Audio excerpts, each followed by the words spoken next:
ആറാമത്തെ പാഠം പ്രവൃത്തിയും ഊർജവുമാണ്. ഓക്കെ, ഇവിടെ കുട്ടികൾ എന്തോ ചോദിക്കുന്നുണ്ട്.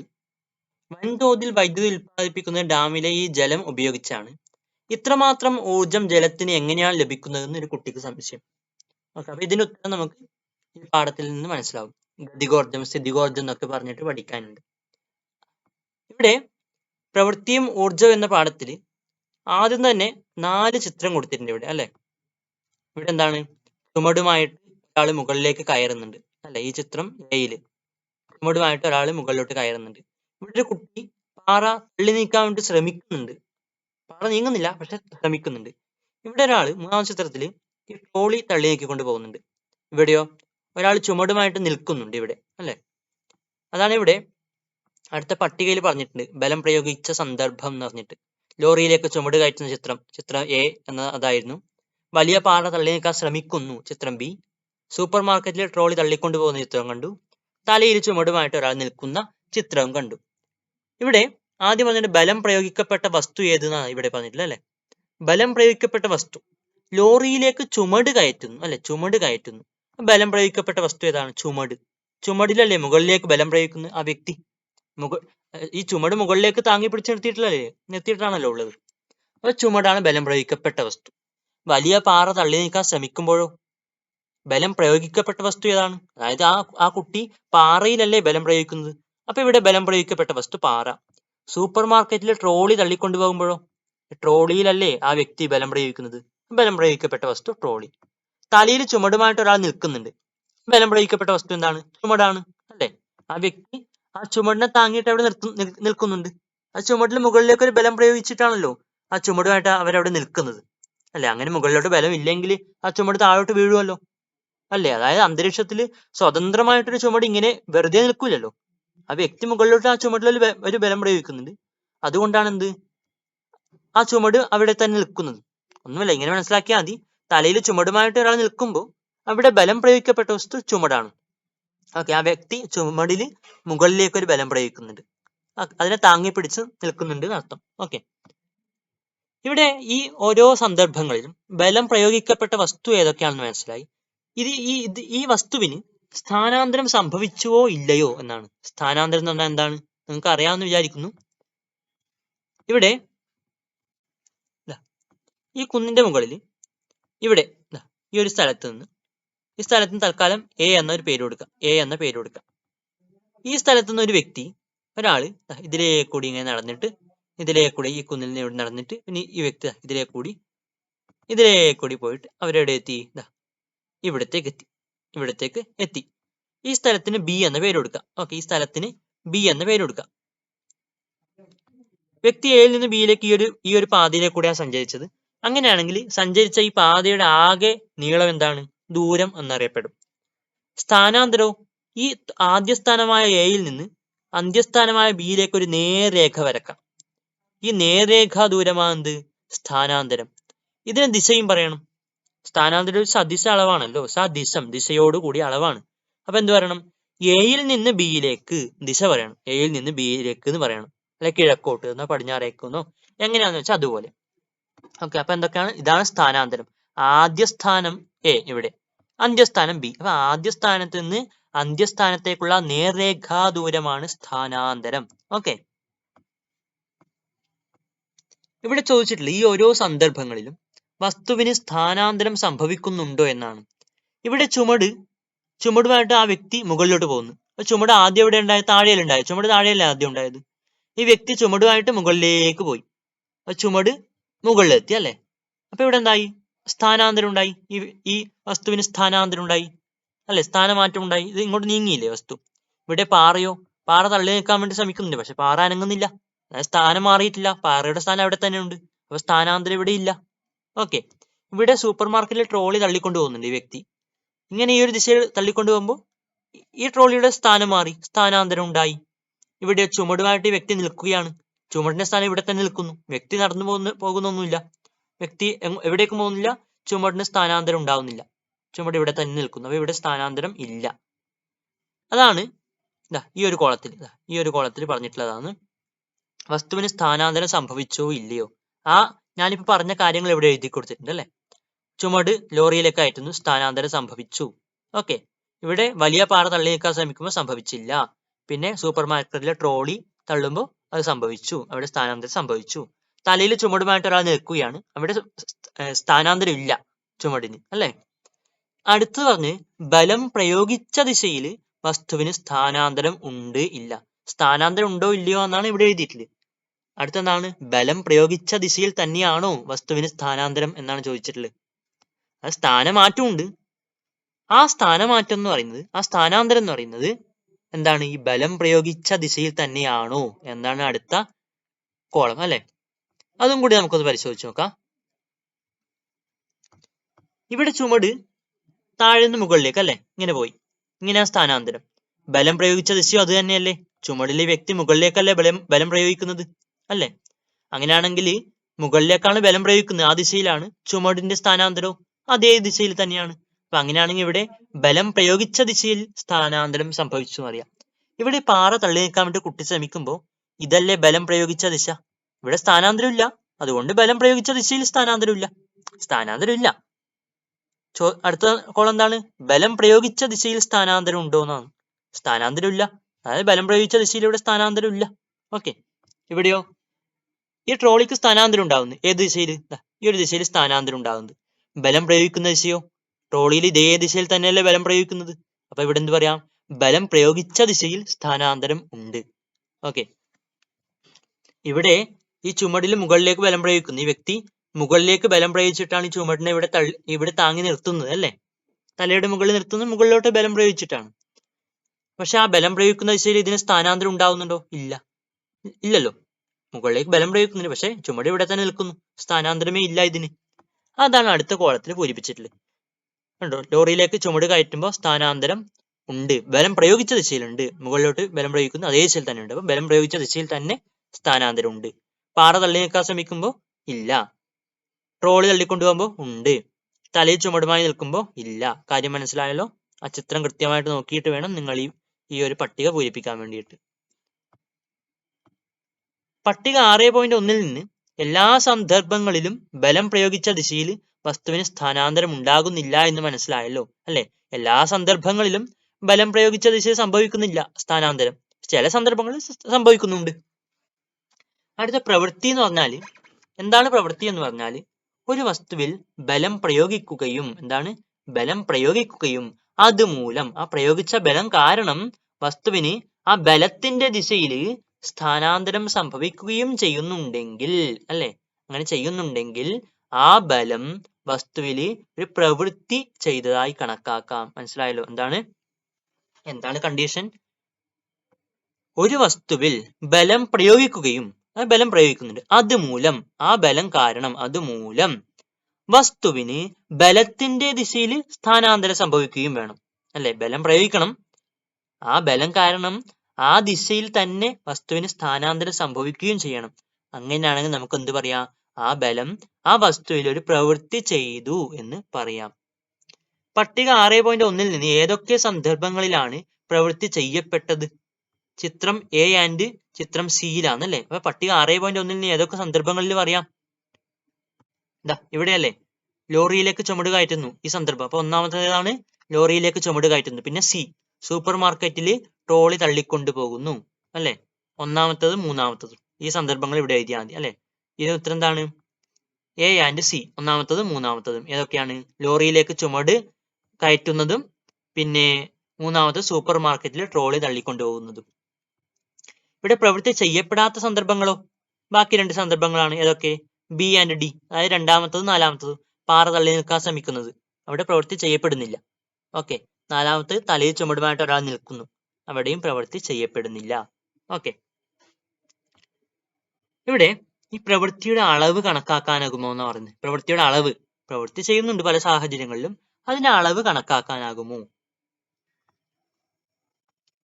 നിരപ്പായ വരാന്തയിലൂടെ 10 മീറ്റർ അകലത്തേക്ക് രോഗികളെ ഒരു അറ്റൻഡർ കൊണ്ടുപോകുന്ന ചിത്രമാണ് കൊടുത്തിട്ടുള്ളത്, അല്ലെ? നിരപ്പായ ഒരു തറയിലേക്ക് കൂടി, ഒരു പ്രതലത്തിലേക്ക് കൂടി ഒരു അറ്റൻഡർ രോഗികളെ തള്ളിക്കൊണ്ടുപോകുന്ന ഒരു ചിത്രം വീൽ ചെയറിൽ. രണ്ട് സന്ദർഭങ്ങളിലും 10 മീറ്റർ ദൂരത്തേക്ക്, അല്ലെ? 10 മീറ്റർ ദൂരത്തേക്ക് ഈ രോഗികളെ തള്ളിക്കൊണ്ടുപോകുന്ന ഒരു സാഹചര്യമാണ് പറഞ്ഞിട്ടുള്ളത്. അപ്പൊ എന്താണ്, ദൂരം തുല്യമാണ്. 10 മീറ്റർ ദൂരത്തേക്കാണ് രണ്ട് വ്യക്തികളെയും തള്ളിക്കൊണ്ടുപോകുന്നത്. പക്ഷേ ഇവിടെ ഈ അമ്മൂമ്മക്ക് എന്താണ്, ഭാരം കുറവാന്നല്ലേ. കണ്ടോ, ചിത്രം കാണുമ്പോൾ മനസ്സിലാവുന്നുണ്ടല്ലോ. ഇവിടെ അറ്റൻഡർക്ക് അധികം പ്രവൃത്തി ചെയ്യേണ്ടി വരുന്നില്ല. പക്ഷെ ഇവിടെ രണ്ടാമത്തെ കേസിലോ ഇദ്ദേഹത്തിന് ഭാരം കുറച്ച് കൂടുതലാണ്. അപ്പൊ അറ്റൻഡർക്ക് കുറച്ചുകൂടി ഒരു പ്രവൃത്തി ചെയ്യേണ്ടി വരുന്നു അല്ലെ. കുറച്ചും കൂടി ഒരു എഫേർട്ട് എടുക്കേണ്ടി വരുമല്ലോ അറ്റൻഡർക്ക് തള്ളാൻ വേണ്ടിയിട്ട്. അതാണ് പറയുന്നത്, നിരപ്പായ വരാന്തയിലൂടെ 10 മീറ്റർ അകലേക്ക് രോഗികളെ ഒരു അറ്റൻഡർ കൊണ്ടുപോയ രണ്ട് സന്ദർഭങ്ങൾ ചിത്രീകരിച്ചിരിക്കുന്നത് ശ്രദ്ധിക്കൂ. ആ ചിത്രം നോക്കണം. രോഗികളുടെ ഭാരത്തിൽ വ്യത്യാസം വരുന്നതിനനുസരിച്ച് പ്രയോഗിക്കേണ്ട ബലത്തിൽ വ്യത്യാസം വരുമല്ലോ അല്ലേ. അതായത് രോഗികളുടെ ഭാരം കൂടുമ്പോൾ കുറച്ച് കൂടുതൽ ബലത്തിൽ തള്ളേണ്ടി വരുമല്ലോ. ഭാരം കൂടുന്നതിനനുസരിച്ച് വീൽ ചെയറിൽ അനുഭവപ്പെടുന്ന ഘർഷണ ബലം കൂടുന്നത് കൊണ്ടല്ലേ ഇത്. ഘർഷണ ബലം എന്ന് പറഞ്ഞാൽ ഈ വീൽ ചെയറും ഈ തറയും തമ്മിലൊരു അതായത് ഈ വീൽ ചെയറിൽ തറ ഒരു ബലം പ്രയോഗിക്കുന്നുണ്ട് അല്ലെ. വീൽ ചെയർ ഈ ഒരു ദിശയിൽ തള്ളാൻ ശ്രമിക്കുമ്പോൾ തറ എന്താവും, ഈ വീൽ ചെയറിൽ അതിന് എതിർ ദിശയിൽ ഓപ്പോസിറ്റ് ദിശയിൽ ഒരു ബലം പ്രയോഗിക്കുന്നുണ്ട്. അപ്പൊ ഈ രോഗികളുടെ ഭാരം കൂടുമ്പോൾ ഈ തറ എതിർ ദിശയിൽ പ്രയോഗിക്കുന്ന ആ ഘർഷണ ബലവും എന്താവും, കൂടും. അപ്പൊ കൂടുതൽ ബലത്തിൽ ആര് ചെയ്യേണ്ടി വരും, ഈ അറ്റൻഡർക്ക് ഈ ഒരു ദിശയിൽ തള്ളേണ്ടി വരും വീൽ ചെയറിന്. എന്ത്, ഈ തറയുടെ ഘർഷണ ബലം കാരണം. ഓക്കെ, തറ ഈ ഒരു ദിശയിൽ ബലം പ്രയോഗിക്കുമ്പോൾ ഇവർക്ക് എന്താവണം, കുറച്ചുകൂടി ബലത്തിൽ അങ്ങോട്ട് തള്ളണം. ഈ ഒരു ബലത്തിന് തോൽപ്പിക്കണമല്ലോ അല്ലെ. ഇതിനേക്കാൾ കൂടുതൽ ബലത്തിൽ പ്രയോഗിക്കണമല്ലോ ബലം ഇങ്ങോട്ട് ഈ ഒരു ദിശയിൽ. അതാ പറഞ്ഞിട്ടുള്ളത്, ഭാരം കൂടുന്നതിനനുസരിച്ച് വീൽ ചെയറിൽ അനുഭവപ്പെടുന്ന ഘർഷണ ബലം കൂടുന്നത് കൊണ്ടല്ലേ ഇത് അല്ലെ. തറയിൽ നിന്ന് ഘർഷണ ബലം കിട്ടുന്നുണ്ട് വീൽ ചെയറിൽ, എതിർ ദിശയിലാണ്. ഏത് ദിശയിലാണോ തള്ളുന്നത് അതിന്റെ എതിർ ദിശയിൽ. അപ്പൊ അങ്ങനെ ആ ഒരു ഘർഷണ ബലം കൂടും ഭാരം കൂടുമ്പോൾ. 10 മീറ്റർ ദൂരത്തേക്ക് എത്തിക്കുന്നത് വരെ സന്ദർഭം ഒന്നിലെ രോഗിയെ കൊണ്ടുപോകാൻ 40 ന്യൂട്ടൺ ബലവും അല്ലെ. ഇവിടെ ഒരു 40 ന്യൂട്ടൺ, ഇവിടെ ഒരു 40 ന്യൂട്ടൺ ബലവും സന്ദർഭം രണ്ടിലെ രോഗിയെ കൊണ്ടുപോകാൻ 70 ന്യൂട്ടൺ ബലവും, ഇവിടെ ഒരു 70 ന്യൂട്ടൺ ബലവും പ്രയോഗിക്കേണ്ടി വന്നു. രണ്ട് അവസരത്തിലും വീൽ ചെയർ സമാന വേഗത്തിലാണ് കൊണ്ടുപോകുന്നത് അല്ലെ. ഒരേ വേഗത്തിൽ തള്ളുന്നുണ്ട്. ഈ രണ്ട് സന്ദർഭങ്ങളിൽ രണ്ടാളെയും ഒരേ വേഗത്തിലാണ് തള്ളിക്കൊണ്ടുപോകുന്നത്. പിന്നെയോ ഒരേ പാതയിലൂടെ, സമാന പാതയിലൂടെയാണ് കൊണ്ടുപോകുന്നത്. വീൽ ചെയറിനുണ്ടായ സ്ഥാനാന്തരം തുല്യമാണല്ലോ. പറഞ്ഞിട്ടല്ലോ 10 മീറ്റർ ആണ് നീക്കുന്നത് പറഞ്ഞിട്ടുണ്ട് രണ്ട് സന്ദർഭങ്ങളിലും. അപ്പൊ സ്ഥാനാന്തരം തുല്യമാണ്. പിന്നെയോ ഒരേ വേഗത്തിലാ കൊണ്ടുപോകുന്നതൊക്കെ പറഞ്ഞിട്ടുണ്ട്, ഒരേ പാതയിലൂടെയാണ്. പക്ഷേ ഈ രണ്ടാമത്തെ കേസിൽ കൂടുതൽ പ്രവൃത്തി ചെയ്തതായി കണക്കാക്കാം. ഇവിടെ എന്താണ്, കൂടുതൽ ബലം പ്രയോഗിക്കുന്നുണ്ട്. ഇവിടെ പറഞ്ഞിട്ടുള്ള കാര്യം കണ്ടോ, തറയിലൂടെ തിരശ്ചീനമായ തലത്തിൽ, തിരശ്ചീനം എന്ന് പറഞ്ഞാൽ ഇതുപോലെ കണ്ടോ, തിരശ്ചീനമായിട്ട് നേരെ അല്ലെ, ഹൊറിസോണ്ടൽ എന്നൊക്കെ പറയും ഇംഗ്ലീഷിൽ. അപ്പൊ തിരശ്ചീനമായ തലത്തിൽ വസ്തുക്കളെ ചലിപ്പിക്കുമ്പോൾ നാം ഘർഷണത്തിനെതിരെയാണ് ബലം പ്രയോഗിക്കുന്നത്. അതായത് തിരശ്ചീനമായിട്ട് ഈ ഒരു ദിശ ഇങ്ങനെ തിരശ്ചീനമായിട്ട് നേരെ, ഓക്കെ, ഇങ്ങനെ ഈ ഒരു ദിശയിൽ ഹൊറിസോണ്ടൽ. ഇങ്ങനെ കുത്തനെയാണെങ്കിലോ നമ്മൾ ലംബമായിട്ട് എന്ന് പറയും അല്ലെ. ഇവിടെ തിരശ്ചീനമായ ദിശയിൽ വസ്തുക്കളെ ചലിപ്പിക്കുമ്പോൾ നാം ഏത് ബലത്തിനെതിരെയാണ് പ്രവൃത്തി ചെയ്യുന്നത്, തറ നൽകുന്ന ആ ഘർഷണ ബലത്തിനെതിരെയാണ് നാം പ്രവൃത്തി ചെയ്യുന്നത് എന്നാ പറഞ്ഞിട്ടുള്ളത്. ഓക്കെ, എന്താണ്, തറയിലൂടെ തിരശ്ചീനമായ തലത്തിൽ വസ്തുക്കളെ നമ്മൾ ചലിപ്പിക്കുമ്പോൾ യഥാർത്ഥത്തിൽ ഈ ഓപ്പോസിറ്റ് ദിശയിൽ ഘർഷണ ബലമുണ്ട് തറയിൽ നിന്ന്. അപ്പൊ അതിനെതിരായിട്ടാണ് ബലം പ്രയോഗിക്കുന്നത് എന്നാണ് പറഞ്ഞിട്ടുള്ളത്. അതിനാൽ നാം ഘർഷണ ബലത്തിനെതിരായാണ് ഇവിടെ പ്രവൃത്തി ചെയ്യുന്നത്. ഏത് ബലത്തിനെതിരായിട്ടാണ്, ഘർഷണ ബലത്തിനെതിരായിട്ടാണ് ഇവിടെ പ്രവൃത്തി ചെയ്യുന്നത്. ഏത് സന്ദർഭത്തിലാണ് കൂടുതൽ പ്രവൃത്തി ചെയ്തിട്ടുണ്ടാവുക, എന്തുകൊണ്ട്, നമുക്ക് ചിത്രം കാണാൻ മനസ്സിലാവും. രണ്ടാമത്തെ സന്ദർഭത്തിലാണ് കൂടുതൽ പ്രവൃത്തി ചെയ്യുന്നത് അല്ലെ. ഇവര് കൂടുതൽ ബലത്തിൽ തള്ളുന്നുണ്ട്, കൂടുതൽ എഫേർട്ട് എടുത്ത് തള്ളുന്നുണ്ട്. അപ്പൊ കൂടുതൽ പ്രവൃത്തി ചെയ്തത് രണ്ടാമത്തെ സന്ദർഭത്തിലാണ്. അപ്പൊ സന്ദർഭം 2. ഇവിടെ പ്രവൃത്തിയുടെ അളവിനെ സ്വാധീനിച്ച ഘടകം ഏതാണ്, ബലമാണോ സ്ഥാനാന്തരമാണോ? സ്ഥാനാന്തരം രണ്ടും 10 മീറ്റർ ദൂരത്തേക്കാണ് കൊണ്ടുപോകുന്നതാണ് പറഞ്ഞത് അല്ലെ. പക്ഷെ ബലം പ്രയോഗിക്കുന്ന ബലം വ്യത്യാസമുണ്ട്. ഇവിടെ രണ്ടാമത്തെ സന്ദർഭത്തിൽ കൂടുതൽ ബലം പ്രയോഗിക്കണം. അങ്ങനെയാണെങ്കിൽ ഇവിടെ പ്രവൃത്തിയുടെ അളവിനെ സ്വാധീനിക്കുന്ന ഘടകം ഏതാണ്, ബലം അല്ലെ. സ്ഥാനാന്തരം തുല്യമാണ്, രണ്ടാളെയും 10 മീറ്റർ ദൂരത്തേക്കാണ് തള്ളുന്നത് പറഞ്ഞിട്ടുണ്ട്. ഇനി രണ്ടാമത്തെ സന്ദർഭത്തിലെ രോഗിയില്ലേ, ഈ അപ്പൂപ്പൻ. അപ്പൊ ഈ അപ്പൂപ്പനെ സമാന സാഹചര്യത്തിൽ ഇതേപോലെയുള്ള ഒരു തറയിൽ 20 മീറ്റർ അകലേക്ക് കൊണ്ടുപോകുന്നുണ്ടെങ്കിൽ, നേരത്തെ 10 മീറ്റർ ആയിരുന്നു പറഞ്ഞത്, പക്ഷെ അപ്പൂപ്പനെ നമ്മൾ 20 മീറ്റർ ദൂരത്തേക്ക് ഇങ്ങനെ കൊണ്ടുപോകുന്നുണ്ടെങ്കിൽ, ഈ വീൽ ചെയറിൽ തള്ളിക്കൊണ്ടു പോകുന്നുണ്ടെങ്കിൽ പ്രവൃത്തിയുടെ അളവും കൂടുമല്ലോ, അല്ലെ? കൂടുതൽ പ്രവൃത്തി ചെയ്യണമല്ലോ അവര്. മനസ്സിലാവുന്നുണ്ടല്ലോ ഇത്? അങ്ങനെയാണെങ്കിൽ ഇവിടെ പ്രവൃത്തിയുടെ അളവ് വർദ്ധിക്കാൻ കാരണമായ ഘടകം എന്താണ്? ഇവിടെ എന്താണ് 10 മീറ്റർ എന്നതിന് പകരം 20 മീറ്റർ തള്ളിക്കൊണ്ടു പോകുന്നുണ്ട്. അപ്പൊ സ്ഥാനാന്തരമല്ലേ ഇവിടെ കൂടുന്നത്. ഓക്കെ, ഇവിടെ പ്രവൃത്തിയുടെ അളവ് വർദ്ധിക്കാൻ കാരണമായ ഘടകം ഏതാണ്? സ്ഥാനാന്തരമാണ് ഇവിടെ പ്രവൃത്തിയുടെ അളവ് വർദ്ധിക്കാൻ കാരണമായ ഘടകം. അങ്ങനെയാണെങ്കിൽ മുകളിൽ പരിചയപ്പെട്ട സന്ദർഭങ്ങളിൽ നിന്ന് പ്രവൃത്തിയെ സ്വാധീനിക്കുന്ന ഘടകങ്ങൾ ഏതെല്ലാമാണെന്ന് പറയാലോ.